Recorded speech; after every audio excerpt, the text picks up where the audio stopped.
हमारे भाई अगर बुरा ना माने तो कृष्ण जी भी पांचों वक्त की नमाज पढ़ा करते थे। यकीन ना आए तो श्रीमद् भागवत गीता का छठा अध्याय का 10वां मंत्र देख लीजिए। मैं क्या जानूं कहाँ मिलेंगे तुझको तेरे राम। मैं क्या जानूं कहाँ मिलेंगे तुझको तेरे राम। मेरे लिए तो कण कण में मेरे बसे हुए हैं राम। योगी उज्जीत सततमात्मानं रहसि स्थिता एकाकी अच्युतात्मा निराशीर परिग्रह।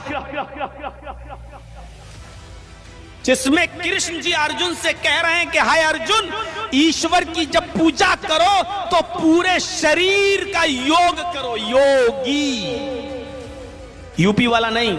मेरठ के मौलवी ने ये कहा है कि भगवान श्री कृष्ण नमाज पढ़ते थे। आप कितना मानते हैं? इससे पहले मैं एक बात और कहना चाहता हूँ कि अगर सही माने में लोकतंत्र है तो वो हमारे भारत में है। उसका कारण ये है कि यहाँ पे कोई व्यक्ति कुछ भी बोल दे, लोग उसको सुनने लग जाते हैं, उस पर अपने कमेंट्स देते हैं। ये माननीय मुख्यमंत्री जी के बयान को उसके काउंटर करने के लिए ये बयान जारी किया गया है। हालांकि मुस्लिम समुदाय खुद इस बात को मानता होगा कि उनका बयान गलत है। नहीं, देखिए, कई बार हम देखते हैं कि जब चुनाव नज़दीक आते हैं तो मुस्लिम धर्म के जो भी लोग हैं, जो भी मौलवीज हैं, वो कहीं ना कहीं इस तरह का बयान दे देते हैं जिससे हिंदू और मुस्लिम समुदाय में जो टकराव बनता चला जाए। सर नमस्कार। नमस्कार जी। नमस्कार। सर आपका स्वागत है न्यू इंडिया न्यूज़ नेटवर्क में। और आज हम बात करेंगे धार्मिक जो भी धार्मिक टॉपिक है उनको लेके। एक मेरठ के मौलवी ने ये कहा है कि भगवान श्री कृष्ण नमाज पढ़ते थे। आप कितना मानते हैं? इससे पहले कि मैं आपके इस बात का पूरा जवाब दूं, इससे पहले मैं एक बात और कहना चाहता हूं कि अगर सही माने में लोकतंत्र है तो हमारे भारत में है। उसका कारण ये है कि यहाँ पे कोई व्यक्ति कुछ भी बोल दे, लोग उसको सुनने लग जाते हैं, उस पर अपने कमेंट्स देते हैं, चाहे उसका कोई मुंह सिर पैर हो या नहीं हो। तो इसलिए जो इस संसार में अगर इस पूरे सभी देशों में सबसे बड़ा लोकतंत्र कहीं है तो वो हमारे भारत में है।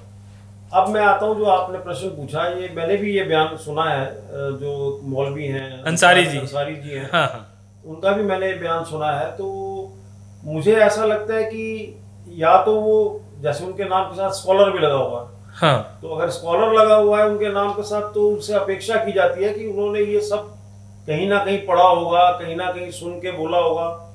लेकिन मुझे ऐसा लगता है कि उन्होंने बिना सोचे समझे, बिना कहीं से इसकी तथ्य को जाने हुए, बिना किसी जानकारी के इसको बोला है, जो पूरी तरह से मूर्खतापूर्ण है। ना केवल मूर्खतापूर्ण है बल्कि अज्ञानता का एक जीता जागता उदाहरण उन्होंने पेश किया है। और मुझे ऐसा लगता है कि उनका ये बयान देना शायद, जो मेरी समझ से अगर आप माने, तो जो माननीय मुख्यमंत्री हैं उत्तर प्रदेश के योगी जी, अगर आपने सुना हो कुछ दिन पहले उनका एक बयान आया था, उन्होंने एक सभा में ये बोला था जहाँ पे मुस्लिम जो समुदाय है उसको उन्होंने आह्वान किया था कि भाई आपके भी जो पूर्वज थे वो सभी हिंदू थे। हाँ। तो आप किसी भी धर्म को माने, कोई भी कपड़े पहने, कैसे भी पहने, लेकिन आप अपना आचरण अपने पूर्वजों जैसा रखें। बिल्कुल बिल्कुल। तो मुझे ऐसा लगता है कि ये बयान बड़ा सोचा समझा बयान दिया गया है। इसके पीछे पूरी साजिश भी लगती है। ये काउंटर किया है मुख्यमंत्री के बयान को। मेरी समझ जहां तक काम कर रही है, ये माननीय मुख्यमंत्री जी के बयान को उसके काउंटर करने के लिए ये बयान जारी किया गया है। हालांकि मुस्लिम समुदाय खुद इस बात को मानता होगा कि उनका बयान गलत है। नहीं, देखिए, कई बार हम देखते हैं कि जब चुनाव नज़दीक आते हैं तो मुस्लिम धर्म के जो भी लोग हैं, जो भी मौलवीज हैं, वो कहीं ना कहीं इस तरह का बयान दे देते हैं जिससे हिंदू और मुस्लिम समुदाय में जो टकराव बनता चला जाए। ये बयान दिया गया है, ये मेरे ख्याल में इसके पीछे बहुत सोची समझी रणनीति हो सकती है। और क्योंकि जैसे योगी साहब भी आजकल काफ़ी मुखरता से ये कह रहे हैं कि भाई आप सभी पूर्वज तो सभी के हिंदू ही थे। बिल्कुल। अब अगर मैं इनके बयान की बात करूं तो इनका बयान आया है कि जो श्री कृष्ण जी थे, भगवान कृष्ण थे, वो भी नमाज पढ़ते थे। तो मैं इनसे ये सवाल पूछना चाहता हूँ कि जो हिंदू धर्म है, आज की जो तिथि है, आज के संदर्भ में पूरे विश्व में ये बात मानी गई है और ये इस बात की प्रमाण है कि संसार में सबसे पुराना धर्म अगर कोई है तो वो सनातन धर्म है। बिल्कुल बिल्कुल। लगभग 5000 वर्ष पुराना इसको माना गया है, लेकिन हमारे जो वेद, जो हमारे पुराण है, ग्रंथ हैं, उनमें तो शायद ये उससे भी पुराना दिखाया गया है। जबकि जो इस्लाम धर्म है ये क्या जानबूझ के बयान देते हैं? ये मैं आपको उसी चीज पे, मैं आपका उत्तर उसी चीज पे दे रहा हूँ कि ये जानते हैं, जिन मौलाना साहब ने, जिन अंसारी साहब ने ये बयान दिया है, वो भी इस बात को जानते हैं कि जो सनातन धर्म है वो 5000 वर्ष से भी पुराना है। हाँ। और जो इस्लाम धर्म है वो केवल 1400 वर्ष पुराना है। तो इसलिए ये कहना कि श्री कृष्ण जी जो थे वो भी नमाज पढ़ते थे, तो ये तो अपने आप में मूर्खतापूर्ण हो ही गया। हाँ, अब मैं आपको उस प्रश्न पे आता हूँ कि जहाँ आपने इलेक्शंस का जिक्र किया, ये वाकई सही है और मुझे भी ऐसा लगता है कि क्योंकि अब इलेक्शन नज़दीक हैं और जो चुनाव नज़दीक हैं, 2027 में चुनाव आने वाले हैं उत्तर प्रदेश में, तो उसके संदर्भ में मुस्लिम समुदाय को हिंदू समुदाय से बिल्कुल अलग करने के लिए भी ये बयान हो सकता है। क्योंकि उनका मानना शायद ये है कि अगर मुस्लिम धर्म के लोग भी अगर हिंदू धर्म को मानने लग जाएं या उन आचरण को, हिंदू जो सभ्यता है उसको मानने लग जाएं, तो कहीं ऐसा ना हो कि जो हिंदू के पक्ष में जाने वाले वोट बढ़ जाएं। तो उनके इसको पूरी तरह से उसका ध्रुवीकरण करने के लिए शायद ये बयान दिया गया है। सर, जो आप ये बता रहे हैं कि ये बहुत सालों पुराना है हिंदू धर्म, शायद क्या इनको ज्ञान नहीं है? इनके जो मौलवी हैं, जो इनके धार्मिक गुरु हैं मुस्लिम समुदाय के, क्या उनको ज्ञान नहीं है कि कितने साल पुराना धर्म है हिंदू? देखिए, ये इसका मैं आपको उत्तर इस तरीके से दूंगा कि सबसे पहले तो ये समझना जरूरी है कि हिंदुस्तान के जितने भी लोग हैं आज की डेट में, चाहे वो हिंदू हैं, मुस्लिम हैं, कोई भी है, वो सब एक टाइम में सभी हिंदू ही थे। हाँ। उनके पूर्वज सभी हिंदू थे। उससे पहले तो इस्लाम यहाँ था ही नहीं। इस्लाम का जन्म तो अरब में हुआ था। अब बात आती है कि जैसे आपने बताया कि बहुत साल पुराना है, इस्लाम धर्म का तो प्रत्यक्ष प्रमाण है कि वो 1400 वर्ष पुराना है। बिल्कुल। हिंदू धर्म का, जिसको हम सनातन कहते हैं, उसका सही माने में तो यही नहीं कह सकते आप कि वो कितने हजार वर्ष पुराना है, क्योंकि 5000 वर्ष पूर्व तो महाभारत हुई। उससे पहले त्रेता युग था जिसमें भगवान राम हुए। हाँ। उससे पहले उनके 24 पूर्वज और हो चुके थे। जो भगवान राम थे वो अपने वंशज में भी 24वें या 25वें नंबर पे आते थे। बिल्कुल बिल्कुल। तो उससे पहले सनातन धर्म का तो कोई यही अंत ही नहीं है कि वो कब शुरू हुआ और चल रहा है। सही बात है, सही बात है। तो ये, अब मैं आपको दूसरा जो प्रश्न आपने पूछा कि क्या इनकी जानकारी में नहीं है, तो उसका उत्तर ये मैं देना चाहता हूँ कि ये इनकी पूरी जानकारी में है।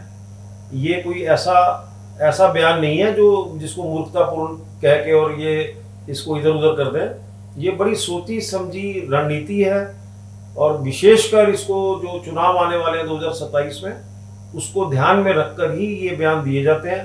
ऐसा बयान अभी हो सकता है ऐसे बयान और भी आए, क्योंकि अब इसको कोई लोग काउंटर करेंगे तो उसके जवाब में फिर इनका जवाब आएगा। हिंदू धर्म के जो रक्षक हैं, जो हिंदू धर्म के मानने वाले हैं, वो तो करेंगे। और मैं इसको एक चीज और भी मान के चलता हूँ, जैसे जो मेरी समझ जहां तक काम कर रही है कि आजकल, जैसे आपने पीछे कुछ दिन अभी पीछे बयान आ रहे हैं कि जैसे अयोध्या का मामला तो कोर्ट ने सेटल कर दिया। अब जो 3 मामले रह गए, काशी और ये अयोध्या तो हो गया, मथुरा। हाँ। और एक संबल। हाँ। तो जो ये मसला चल रहा है मथुरा वाला, इसमें अब जो सुप्रीम कोर्ट ने भी बोला है कि आप जाके लोक अदालत में इसका फैसला करवाइए। बिल्कुल। जिसको मुस्लिम समुदाय ने साफ मना कर दिया है कि जी हम नहीं जाएंगे। तो अब जो ये बयान आया है अंसारी जी का, ये इलेक्शन को साथ भी जुड़ा हुआ हो सकता है, और जो मथुरा का जो विवाद अब शुरू हुआ है उससे भी जोड़ सकते हैं कि साहब आप इसको मंदिर कैसे कह रहे हो, कि जबकि भगवान कृष्ण तो खुद ही मुस्लिम थे। तो ये मथुरा का जो अब एक नया शुरू किया गया है, मथुरा से जो मंदिर का मसला है, ये उसको काउंटर करने के लिए भी शायद ये बयान दिया गया होगा। और ये केवल मौलाना का, उनका अंसारी साहब का खुद का ही बयान ना माना जाए। ये मुझे लगता है कि जो इनके पूरे स्कॉलर की जो टीम है, बिल्कुल, उन्होंने शायद इसको मथुरा के मसले को, उसके ऊपर जो है उसको काउंटर करने के लिए ये बयानबाजी शुरू की है। और ये ऐसा हो सकता है कि अभी और भी लोगों के बयान इस बारे में आए क्योंकि वो हिंदू धर्म को काउंटर करने के लिए उनके पास यही हथकंडे हैं। नहीं, मैंने कई बार देखा है अयोध्या में, जब हम लोग गए थे तो अयोध्या में एक मौलवी थे, वो मौलवी कहते कि भगवान राम तो हमारे हैं। जी। कभी ये भगवान राम को अपना बनाते हैं, कभी कृष्ण जी को कहते हैं कि ये तो भाई मुस्लिम थे, नमाज पढ़ते थे, एक दिन में 5 बार नमाज पढ़ते थे। तो इनसे पूछा जाए भाई किसी ने देखा था? नहीं, इसमें आपका उत्तर मैं इस प्रकार से दूंगा कि अगर कोई कहता है कि जी भगवान राम तो हमारे थे, वो तो वाकई थे ही, सबके थे वो तो, क्योंकि उस समय तो सिर्फ सनातन ही था। उस समय केवल सनातन धर्म ही था। ये वाकई भगवान राम इनके थे। ये नहीं मान रहे उनको भगवान राम, तो उनको आज भी अपना मान रहे हैं। वो तो कभी नहीं कहते कि आप मेरे नहीं हो, ये नहीं मान रहे ना उनको। हाँ। तो इसलिए केवल ये जो राजनीति है, राजनीति का जब ये इलेक्शन आते हैं, इस प्रकार के बयान आने शुरू हो जाते हैं। और जो ये भगवान श्री कृष्ण को जो इस्लामिक बताया गया है, ये मथुरा निशाने पे है इनके पे, उसको काउंटर करने के लिए हाँ। अब इन बयानों को यूज किया जाएगा, लोगों को भड़काया जाएगा। और कमाल की बात यह है कि इसको अगर कोई आम आदमी कह दे तो चलो मान भी लें, लेकिन अगर आप अपने नाम के साथ स्कॉलर लगा रहे हो, बिल्कुल, तो कम से कम तब तो आपको इसका पूरा प्रमाण देना चाहिए, आपको पूरा प्रमाणित करके ही बोलना चाहिए। दे पाएंगे क्या? श्री कृष्ण 5 बार नमाज पढ़ते थे, ऐसा कोई बयान, ऐसा कोई प्रमाण ना तो इनके पास है, ना ही हो सकता है, क्योंकि ऐसा था ही ये थे ही नहीं ना। उस समय तो इस्लाम था ही नहीं। हाँ। तो इसलिए ये कहना तो अब तो बाद में तो आप कुछ भी कह सकते हो, बाद में तो कोई कुछ भी बयान दे। लेकिन हिंदू जो समाज है, पूरे विश्व का जो हिंदू है, वो अब चाहता है कि मथुरा में भगवान श्री कृष्ण का अयोध्या की तर्ज पे एक भव्य मंदिर बने, और उसके लिए तैयारी भी चल रही है। मुझे लग रहा है कि शायद सरकार भी इस बात को लेकर गंभीर है और तैयार भी है। सरकार तो चाहती है कि इन मसलों का हल निकले। बिल्कुल। सरकार तो कभी ये नहीं चाहेगी कि इस प्रकार के मसलों को लेके आपस में लड़ाई झगड़ा हो या आपस में मनमुटाव हो। तो सरकार तो हमेशा चाहती है कि इसका हल किसी तरीके से निकल जाए। अब तो सुप्रीम कोर्ट ने भी कह दिया है कि भाई आप हमारे पास आने से पहले आप कम से कम लोक अदालत में जाइए, तो अपना अपना पक्ष रखिए। तो ये किसी ना किसी प्रकार से इसका हल तो निकलेगा, तो बातचीत से ही या अदालत से। देखो, जैसे राम मंदिर का जो हल निकला वो अदालत से निकला, तो हमें नहीं लगता कि भाई भगवान श्री कृष्ण के भय मंदिर के लिए मथुरा में कम से कम लोगों की आपस में भाईचारे से निकलेगा। मुझे नहीं लगता। जब तक इसमें कोर्ट का दखल नहीं होगा, जब तक कोर्ट का फैसला नहीं होगा, ये लोग मानने वाले नहीं है। ये आपकी बात से मैं पूरी तरह से सहमत हूँ, क्योंकि अगर इसका हल निकलना होता तो आज कई वर्षों से इसकी लड़ाई लड़ी जा रही है, तो कम से कम सब जो मेरे अंदाजे में 500-600 साल से तो लड़ी जा रही है। हाँ, और क्या। तो अगर ये बिना अदालत के निकलना होता तो अब तक हल निकल आता। असली आपने अयोध्या का भी देखा कि फाइनली जो हल निकला वो तो सुप्रीम कोर्ट से निकला। तो माननीय सुप्रीम कोर्ट ने अभी अपनी मंशा यही जाहिर की है कि इससे पहले कि आप हमारे पास आए, आप कम से कम आपस में बैठ के लोक अदालत में, ताकि लोक अदालत में एक दूसरे आप खुल के बात कर सकते हैं। नहीं, लोक अदालत में तो बात इनकी सहमति बन नहीं पा रही ना सर। बनेगी भी नहीं। हाँ। क्योंकि अल्टीमेटली क्या है कि जब आप एक ही चीज के ऊपर 2 लोग दावा करें और दोनों ही पीछे हटने को तैयार ना हो, तो फिर अदालत ही एक फैसला देती है अपना। लेकिन मैं खुद मेरा मानना है, और मैं कहना भी चाहता हूँ कि ये जो प्रश्न है बड़ी आस्था से जुड़े हुए हैं। भगवान श्री कृष्ण जो है वो उनको तो जगत गुरु बोला गया है, भगवान इस पूरे ब्रह्मांड के नायक उनको बोला गया है। तो और हिंदू धर्म की आस्था, सनातन धर्म की आस्था में ये लिखा गया है कि मथुरा में ही उनका जन्म हुआ, रात के आप सब जानते हैं कि जेल में हुआ। हाँ। वो उसी परिप्रेक्ष्य में ही उसका वहां पे मंदिर बनाया गया था। क्या आपको चोपड़ा जी लगता है 27 आते आते जी मंदिर का उद्घाटन हो जाएगा माननीय सुप्रीम कोर्ट के आदेश से? देखिए, अगर मैं केवल इसको इलेक्शन के संदर्भ में नहीं देखता, नहीं, इलेक्शन की बात नहीं कर रहा, अगर मैं चुनाव के संदर्भ में ना भी देखूं, तो मेरा अपना मानना ये है कि इसका हल जितनी जल्दी हो जाए वो निकल जाना चाहिए। और 2027 के पूरे देश की जनता की नजर है, देश की जनता की इस पे नजर है, और ये हम सबके लिए अच्छा है। ये सभी समुदायों के लिए अच्छा है कि इसका हल 2027 में ही निकल जाए, ताकि जो भी मनमुटाव है वो एक प्रकार से खत्म हो जाए। क्योंकि अब आपने देखा जैसे अयोध्या का मैटर सॉल्व हो गया, उसके बाद से कम उस मुद्दे पे तो अब मनमुटाव नहीं है। बिल्कुल। तो इसी प्रकार से अगर हल हो जाएंगे तो, और मैं ये मानता हूं कि अगर 2027 में ये काशी और ये दोनों हल हो जाएं तो मुझे लगता नहीं, मुझे लगता है कि हमारा देश बहुत तेजी से प्रगति करेगा। चोपड़ा जी, अपन हिंदू धर्म की बात कर रहे हैं, मुस्लिम समुदाय धर्म की बात कर रहे हैं। हमारे हिंदू धर्म से भाई आप उसमें राजस्थान में चले जाइए, उनकी जो दरगाह है बहुत लोग जाते हैं। जी जी जी जी। बाकी और जगह भी बहुत लोग हिंदू जाते हैं, सभी को मानते हैं। लेकिन ये जो लोग हैं, इन समुदाय के जो लोग हैं, मुस्लिम समुदाय के जो लोग हैं, ये क्यों नफरत करते हैं? इसका कारण क्या हो सकता है? इसमें मैं, अगर आप इसके बारे में बहुत गहन अगर विषय पे अगर चर्चा करें, तो इसका जो बेसिस है ना, जो आधार है दोनों पंथ धर्म का, सनातन धर्म रिस्ट्रिक्ट नहीं करता किसी को।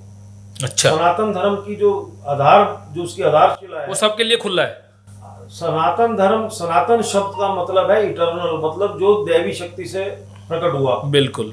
तो सनातन धर्म का जो आधारभूत ढांचा है वो खुलेपन पे है।